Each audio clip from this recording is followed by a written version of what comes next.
Last week we learned about financial statement analysis, and this week we are going to shift gears a little bit and we are actually going to move into our managerial accounting studies. So we've learned that financial accounting information focuses on providing information to external users. So those are folks like our investors, our creditors, regulatory agencies, suppliers, customers, you name it, anybody outside of the organization. Okay, so in contrast, managerial accounting focuses on providing information to internal users, primarily management. That's going to be our upper level managers, such as the chief executive officer, chief financial officer, and it's also going to be some of those mid-level managers that have some decision-making ability. But we are going to provide them with the financial information and reports that help them to make good business decisions. So let's talk about some of the primary purposes of managerial accounting. The purpose of managerial accounting is to provide useful information to help management in determining the cost of an organization's products and services, planning for their future activities, and comparing actual results to planned results. Now, we often distinguish between planning and controlling.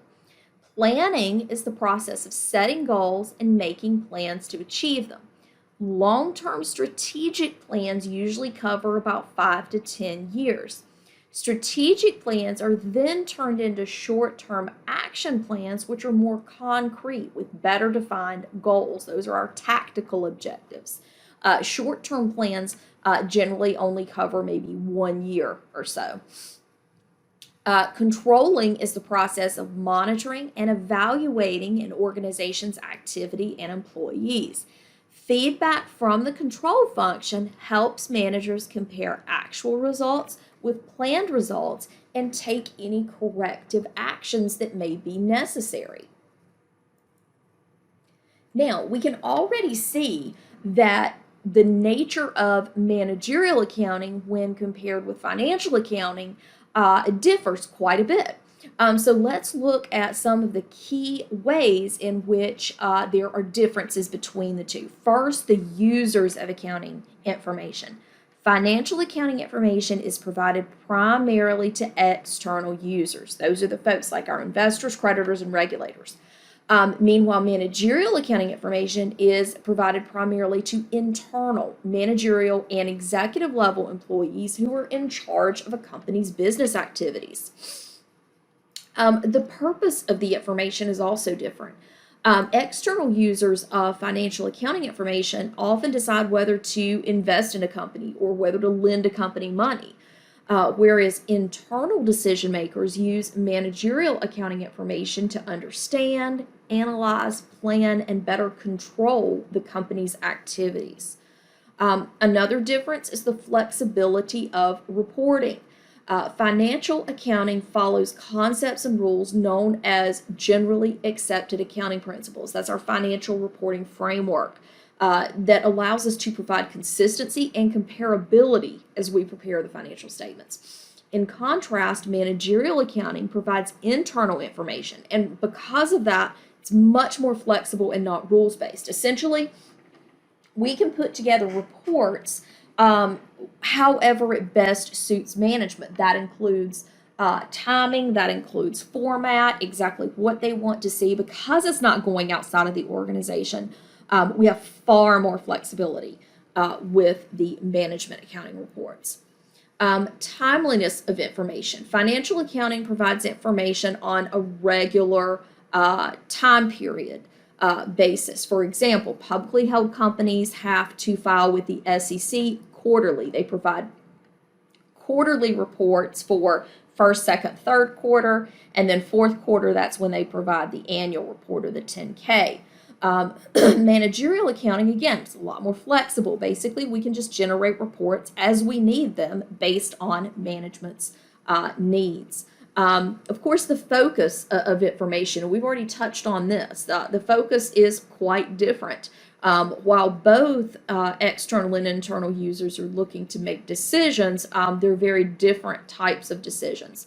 And so for managerial accounting, it's really about management trying to make the best decisions to grow the company and to make it sustainable and viable long term. In terms of nature of information, you're going to see some similarities here. They note that the nature of financial information is monetary, and I guess primarily it is when we look at the financial statements themselves. Now, when we get to looking at the footnote disclosures that accompany the financial statements and the other information that's provided, such as management's discussion and analysis, we find a lot more qualitative information. But for the most part, you'll find a lot more qualitative information in managerial accounting. And later on, we'll look at that more as we look at things like benchmarks and the balanced scorecard, and basically using non-financial metrics to assess a company's performance in given areas. Okay, so we're going to begin our discussion of managerial accounting by looking at cost classification. Now, as we look at manufacturing cost classification, we're going to look at a couple of different categories. So let's start by looking at direct cost versus indirect cost. Direct cost can be effectively traceable to a cost object.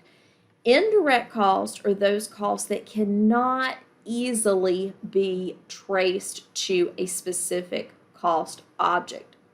Okay, now what we're going to learn is our direct costs are things like direct materials and direct labor. Meanwhile, our indirect costs are the overhead costs that cannot be conveniently and easily traced. Now, the example that they show here, and throughout this lesson, they go back to this example. Sometimes they're looking at a company that makes bicycles. So when you're looking at some of these examples and, we're looking at direct cost and you're seeing tires, seats, frames, chains, okay, we're talking about a company that makes bicycles.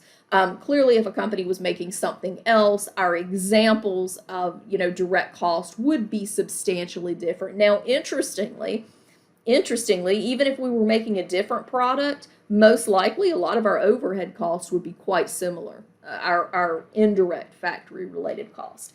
But again, we'll be using the bicycle example periodically throughout this presentation. All right, so direct materials.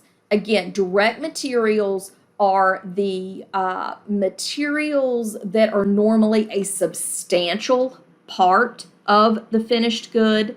They're the materials that can be easily and conveniently and practically traced to a given good. So if we're making a bicycle, this is going to be things like tire, seats, frames, pedals, brakes, cables, okay? We're also going to learn about things like indirect materials, which are going to be included in factory overhead. Indirect materials are the things that cannot be conveniently and easily traced. Either that or it just wouldn't make sense to try to keep up with it, like it wouldn't be cost beneficial. Some of the more common examples that we think of when we think of indirect materials are going to be things like screws, nails, bolts, glue, maybe a little bit of paint here and there, something like that. While the tires would be a substantial part of the bicycle, a little screw holding the seat on, probably not so much. And it may not, basically it might cost more to try to keep up with the cost of those little things than it would be to actually try to trace them. So for that reason, direct materials are generally those things that are a substantial component of the manufactured product. Okay. Similarly, direct labor. This is going to be for the folks that are actually working on making the product. We're going to learn that those folks in the factory who are not physically working on making the product are going to be included in factory overhead, okay? They're going to be examples of indirect labor, okay? Some of the people that are going to be in direct labor are going to be, you know, supervisors, maybe the plant manager, maybe, you know, a quality control inspector or a maintenance, you know, maybe a maintenance person that works on the machines, folks like that. Those are going to be your indirect labor. Your direct labor is going to be the people on the production line or the assembly line who are actually physically making the product. And one rule of thumb that I always give students, if you're trying to make a distinction between whether something is direct labor or indirect labor, ask yourself this: does the person typically touch the product? If they typically touch the product, they are probably direct labor. If they don't, you know, as a regular part of their job, touch the product, probably not. They're probably overhead, you know, indirect labor. Probably going to put those folks into overhead. Okay, so that brings us to factory overhead. Okay, so what does factory overhead include? Okay, in a nutshell, factory overhead is a little bit of a catch-all category. Factory overhead is essentially all costs associated with the factory that are not direct materials and not direct labor.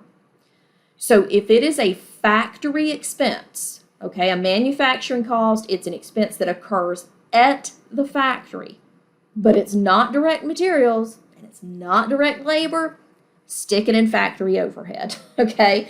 And sometimes you'll also see this called manufacturing overhead. Factory overhead and manufacturing overhead are the exact same thing. Those two terms are synonymous. So sometimes I may even use the terms interchangeably, and I want to make sure I'm not confusing you. Manufacturing overhead and factory overhead are the exact same thing, okay?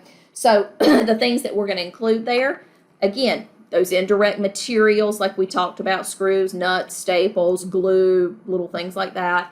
Indirect labor, maintenance workers, supervisors, managers there at the plant, things like that. And then all other factory costs, okay? Common examples are going to be maybe the rent associated with the factory, utilities, property taxes, insurance, depreciation on the equipment in the factory. Again, basically any factory cost that is not direct materials and not direct labor.